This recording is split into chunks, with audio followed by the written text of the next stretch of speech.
Assalamualaikum warahmatullahi wabarakatuh. Kami dari kelompok 4 akan mempresentasikan pelajaran biologi tentang jaringan ikat. Dimulai dari Arif. Silakan Arif. Jaringan ikat atau jaringan penyambung merupakan jaringan yang menghubungkan jaringan atau organ yang satu dengan jaringan atau organ yang lain. Fungsi jaringan ikat adalah melekatkan suatu jaringan ke jaringan lain, menyokong atau menunjang organ, melindungi dan memberi struktur pada organ-organ, membentuk darah dan limfa, menyimpan lemak, serta mengisi rongga di antara organ-organ.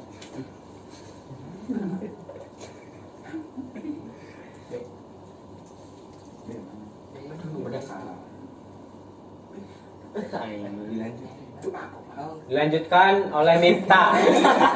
Ayo Miftah, silakan. Komponen jaringan ikat. Jaringan ikat tersusun atas komponen-komponen sel, serabut, dan zat dasar.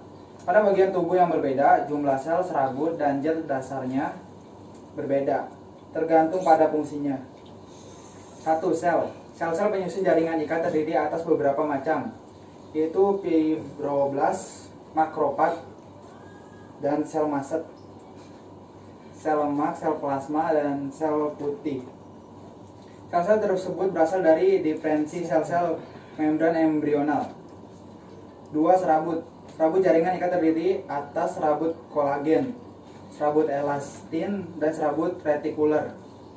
3. Zat dasar. Zat dasar tersusun atas komponen-komponen molekul organik, garam, dan air.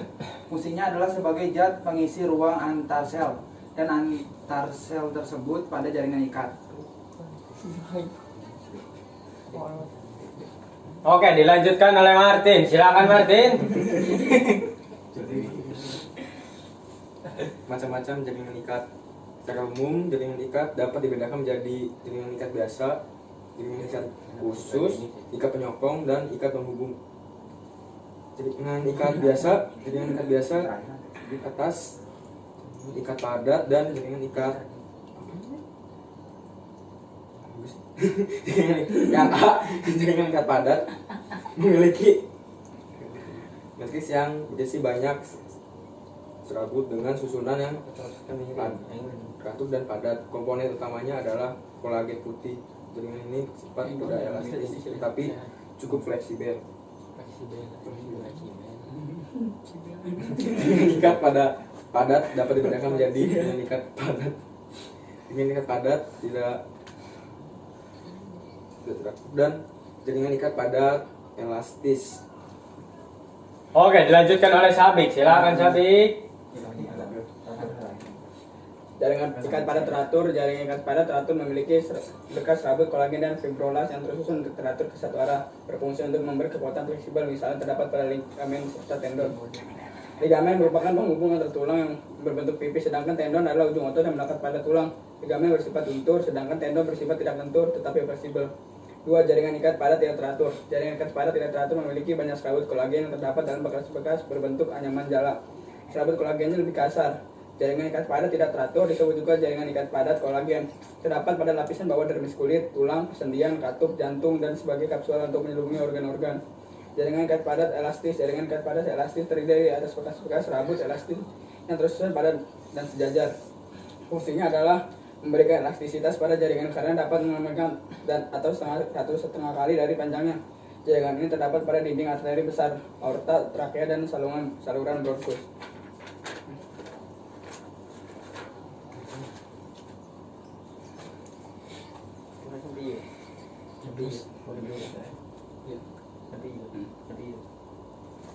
B. Jaringan ikat longgar. Jaringan ikat longgar memiliki banyak pembuluh darah, sel saraf, fibroblast, makrofag, dan sel darah putih. Komponen serabutnya sedikit dan tersusun agak longgar, saling membentuk anyaman ke segala arah. Serabut penyusunnya terdiri atas serabut kolagen, serabut elastin, serta serabut retikuler. Jaringan ini terdapat pada lapisan bawah kulit dan di sekitar pembuluh darah, pembuluh limfa, otot, serta saraf. 2. Jaringan ikat khusus. Jaringan ikat khusus merupakan jaringan ikat dengan sifat dan fungsi khusus. Yang termasuk jaringan ikat khusus adalah jaringan ikat retikuler dan jaringan adiposa. Jaringan retikuler A. Tersusun atas serabut-serabut retikuler yang teranyam dalam matriks seperti di dalam matriksnya terdapat sel-sel darah putih. Fungsi jaringan ini adalah menyokong organ yang lunak dan membentuk darah. B. Jaringan adiposa. Jaringan adiposa atau jaringan lemak terdiri atas sel-sel lemak yang dikelilingi oleh anyaman serabut kolagen. 3. Jaringan ikat penyokong. Jaringan ini berfungsi menyokong kedudukan jaringan lain. Yang termasuk jaringan ikat penyokong adalah jaringan tulang. Jaringan tulang tersusun atas sel-sel tulang yang terdapat di dalam matriks. Matriks tersebut banyak mengandung zat perekat atau kolagen dan endapan mineral, terutama kalsium. Ada 2 macam jaringan tulang, yaitu jaringan tulang rawan dan jaringan tulang keras atau tulang sejati. A.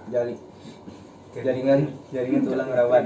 Jaringan tulang rawan disebut juga cartilago, diambil dari bahasa Latin cartilago berarti tulang muda. Sel-sel penyusun cartilago disebut sel-sel tulang rawan. Kondrosit. Cartilago bersifat kuat dan lentur. Selain pada persendian, cartilago tidak memiliki pembuluh darah dan serabut saraf. Berdasarkan kandungan matriksnya, tulang rawan atau cartilago dibedakan menjadi tulang rawan hialin, tulang rawan elastin, dan tulang rawan fibrosa akan dibahas dalam sistem gerak. B. Jaringan tulang keras. Jaringan tulang keras atau osteon tersusun atas sel-sel tulang osteosit yang berasal dari sel induk tulang osteoblast. 4. Jaringan ikat penghubung. Jaringan ikat penghubung terdiri atas jaringan darah dan jaringan limpa. Jaringan darah termasuk jaringan ikat penghubung karena berasal dari sel-sel mesenkim. Jaringan darah tersusun atas sel-sel darah dan plasma darah. Plasma darah merupakan tempat terdapatnya sel-sel terdarah yang terdiri atas sel-sel darah merah atau eritrosit, sel-sel darah putih atau leukosit, dan keping-keping darah trombosit. Sementara itu, jaringan limpa atau getah bening merupakan cairan yang terbentuk dari air, glukosa, lemak, dan garam. Sedangkan komponen selulernya berupa limfosit dan granulosit. Jaringan limpa berasal dari plasma darah yang keluar dari kapiler dan mengalir di dalam pembuluh limpa. Fungsi jaringan limpa atau getah bening adalah untuk mengangkut cairan jaringan, protein, lemak, garam, mineral, dan zat-zat lain dari jaringan ke sistem pembuluh darah serta untuk kekebalan tubuh adanya limfosit. Terima kasih. Sekian dari kelompok kami. Wassalamualaikum warahmatullahi wabarakatuh.